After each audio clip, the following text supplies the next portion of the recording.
Stage पे India alliance के वरिष्ठ नेता खारगे जी, शरद पवार जी, येचुरी जी और बाकी अलायंस के नेता,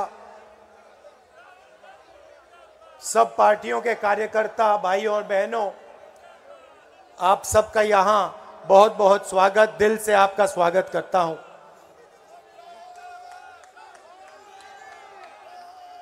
कुछ दिन पहले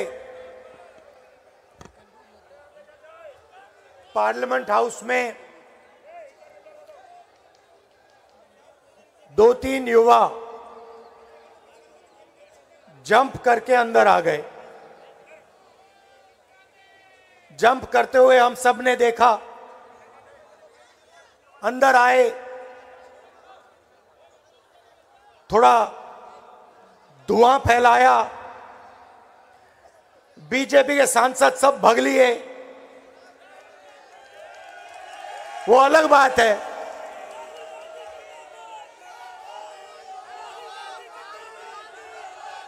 वो अलग बात है।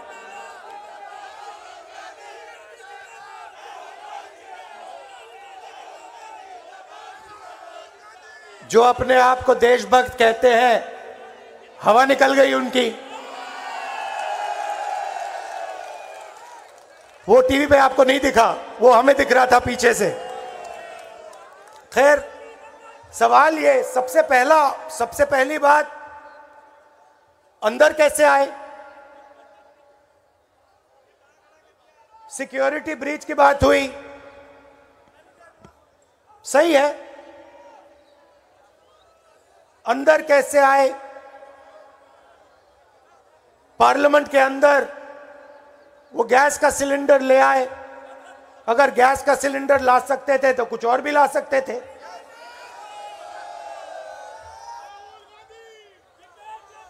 दूसरा सवाल, सिक्योरिटी ब्रीच का सवाल तो है, मगर दूसरा सवाल भी है। उन्होंने ये प्रोटेस्ट क्यों करी? उसका कारण क्या था? बेरोजगारी। देश में भयंकर बेरोजगारी। इस देश का युवा आज रोजगार नहीं पा सकता है। मैंने किसी से कहा, जो सर्वे करते हैं, मैंने किसी से कहा, एक काम करो, एक छोटा सा सर्वे करो। किसी भी शहर में चले जाओ, छोटा सा सर्वे करो, पता लगाओ कि हमारे जो युवा हैं हिंदुस्तान के, भैया ठहर जाओ, हिंदुस्तान के जो युवा हैं, ये जो आपने सेलफोन पकड़ रखे हैं, इस पे दिन में कितना घंटा, मतलब इंस्टाग्राम पे, फेसबुक पे, ट्विटर पे कितने घंटे रहते हैं? मैंने ये सवाल पूछा और छोटी सी सर्वे करा दी, कोई बड़ी सर्वे नहीं, बस चेक करने के लिए। मैं हैरान हो गया। 7.5 घंटे जवाब मिला। 7.5 घंटे युवा फेसबुक पे, इंस्टाग्राम पे, ट्विटर पे, ईमेल पे, अपने फोन पर, जैसे देखिए यहां पे सारे के सारे लोग फोन लिए पकड़े हुए हैं, देख रहे हैं। 7.5 घंटे नरेंद्र मोदी जी की सरकार में हिंदुस्तान का युवा सेलफोन पे बैठा है। क्यों? क्योंकि नरेंद्र मोदी जी ने उसको रोजगार नहीं दिया है। रोजगार उससे छीन लिया है और उसको एक ही रास्ता दिया है, सेलफोन पर इंस्टाग्राम को, मतलब देखते रहो, 24 घंटा देखते रहो। यह है हिंदुस्तान की हालत, सच्ची हालत। इसीलिए ये जो युवा थे जिन्होंने सिक्योरिटी ब्रीच जरूर की, वो भी आपकी गलती है, इसलिए वो पार्लियामेंट हाउस में कूद कर आए। ये भावना हिंदुस्तान के हर युवा के दिल में है। अब देखिए, मीडिया में यह बात नहीं आई कि देश में बेरोजगारी है। नहीं, मीडिया ने देश में बेरोजगारी की बात नहीं की। मीडिया क्या कहती है? मीडिया कहती है कि पार्लियामेंट के बाहर सांसद लोग बैठे थे, वहां पे राहुल गांधी ने वीडियो ले लिया। मतलब इन्होंने ये नहीं कहा कि 150 सांसदों को बाहर कर दिया, पार्लियामेंट के बाहर खड़ा कर दिया। यह सवाल मीडिया ने नहीं पूछा, क्यों किया, कैसे किया।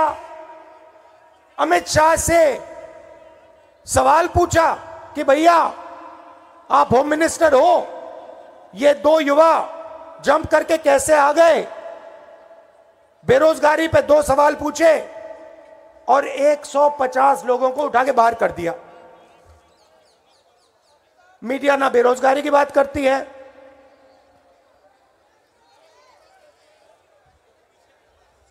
ध्यान इधर उधर कराती है। ये जो 150 लोग हैं, किसी ने अपने भाषण में पहले बोला, ये सिर्फ व्यक्ति नहीं है, ये हिंदुस्तान की जनता की आवाज है।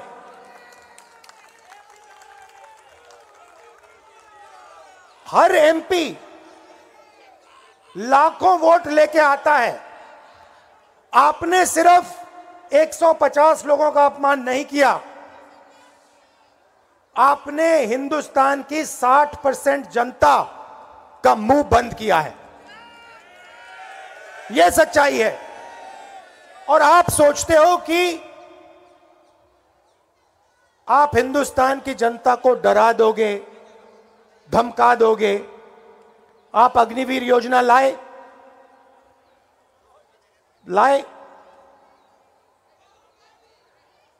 हिंदुस्तान के युवाओं के हाथ से आपने देशभक्ति की जो फीलिंग होती है वो आपने छीनी। जब युवा खड़े हुए और कहते हैं हम अग्निवीर के खिलाफ हैं, तो आपने वीडियो कैमरा से उनके चेहरे देखे और उनको कह दिया कि भैया अगर आपने अग्निवीर के बारे में कुछ बोला, आपको हम सरकारी नौकरी नहीं देंगे। तो आप सोचते हो आप हिंदुस्तान के युवा को डरा सकते हो, आप सोचते हो कि आप मीडिया को कंट्रोल कर सकते हो, आप सोचते हो कि आप देश का पूरा धन अदानी जी जैसे 2-3 लोगों को दे सकते हो। आप हिंदुस्तान को नहीं समझे, आप हिंदुस्तान के युवाओं को नहीं समझे।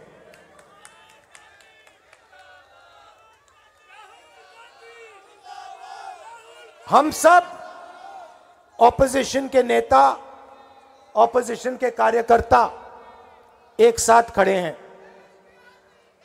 और आप बात समझिए, ये लड़ाई नफरत और मोहब्बत के बीच में लड़ाई है। जैसे मैंने कहा, नफरत के बाजार में हम मोहब्बत की दुकान खोल रहे हैं। जितनी आप नफरत फैलाओगे, जितना आप लोगों को धमकाओगे, डराओगे, उतना इंडिया अलायंस मोहब्बत फैलाएगा, भाईचारा फैलाएगा, एकता और इज्जत फैलाएगा।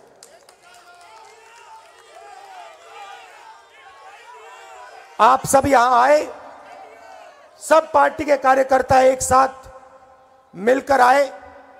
दिल से आपका धन्यवाद करना चाहता हूं। नमस्कार, जय हिंद। धन्यवाद राहुल जी। अब मैं आमंत्रित कर रहा हूं हम सबके नेता, हमारे कांग्रेस के अध्यक्ष परम आदरणीय मल्लिकार्जुन खड़गे साहब को, और आपसे अनुरोध है ताली बजा के अपने बोर्ड ऊपर उठा के झंडे हिला के खड़गे साहब का स्वागत कीजिए और मेरे साथ नारा लगाइए, जो सरकार निकम्मी है, हर जोर जुल्म की टक्कर में तानाशाही नहीं चलेगी, तानाशाही नहीं चलेगी। आदरणीय खड़गे साहब जोरदार ताली बजा के स्वागत करिए।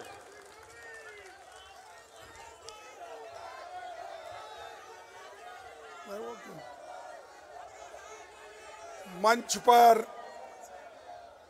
थोड़ा पहले शांति से सुनो, फिर उसके बाद जोर से तालियां बजाओ। मंच पर बैठे हुए नेता राहुल गांधी जी, पवार जी, येचुरी जी, डी राजा जी, शिवाजी, डीएमके के नेता, आरजेडी के नेता और जेडीयू के नेता और बहुत से हमारे इंडिया अलायंस पार्टी के जो भी नेता यहाँ बैठे हैं, क्षमा चाहता हूँ मैं सबका नाम नहीं ले सकता समय के अभाव से। मैं इतना ही कहूँगा कि आज इंडिया अलायंस के सभी नेता यहाँ पर आए, अपनी बात रखे, इसीलिए मैं उनका सबका धन्यवाद करता हूँ। ये इंडिया अलायंस क्यों बना? इंडिया अलायंस इसलिए बना जो मोदी जी, शाह, इन्होंने डेमोक्रेसी को खत्म करने का एक बीड़ा उठाया है। देश के संविधान को खत्म करने का इन्होंने बेड़ा उठाया है।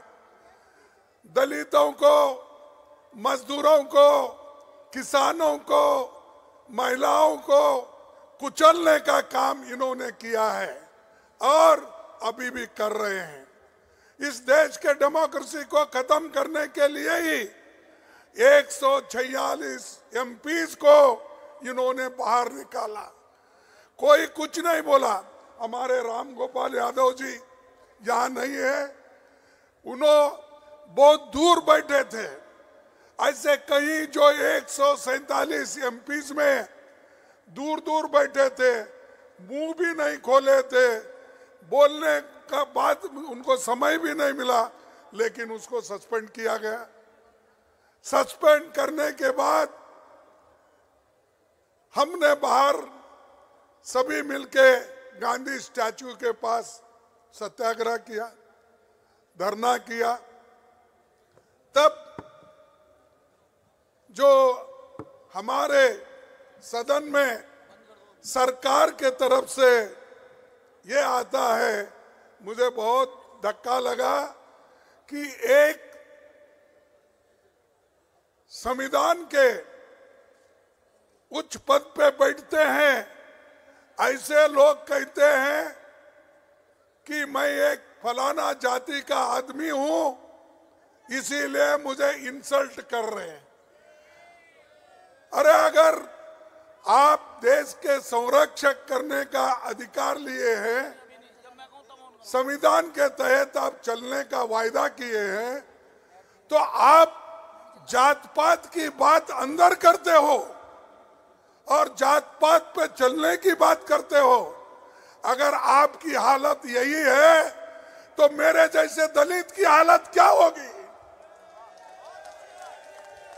मैं जब उठता था, सदन में उठता था बात करने के लिए, आपके तरफ आवाज उठाने के लिए, तो उस वक्त कभी मुझे मौका नहीं मिलता था। जब कभी भी देश में जब महिलाओं के ऊपर रेप होती है, जब कभी दलितों के ऊपर, दलितों को कुचला जाता है, किसानों को मारा जाता है, मजदूरों को मारा जाता है और संविधान के धज्जे उड़ाए जाते हैं, उस वक्त हम खड़ा होके जब नोटिस देते हैं, नोटिस पढ़ने को भी हमको परमिशन नहीं दिए। तो मैं ये क्या कहूं कि ये बीजेपी के लोग, बीजेपी की सरकार एक दलित को बोलने नहीं देगा, ऐसा मैं कहूं? अरे ये तुम संविधान के पद पे बैठे हो और तुम रोते हो। अरे संविधान चलाओ, संविधान के तहत, डेमोक्रेसी के तहत सबको बात करने का हक है और वो आजादी आप छीन नहीं ले सकते। वो आजादी हमको मिली है जवाहरलाल नेहरू से, वो आजादी हमको मिली है महात्मा गांधी से, वो आजादी हमको मिली है डॉक्टर अंबेडकर से। इन्होंने तैयार करके दिया, लाखों लोग कुर्बानी करके आजादी दिलाए और आप लोग, आपके घर में कोई एक चूहा भी नहीं गया आजादी दिलाने के लिए, है गया? और वो हमको कहते हैं देश को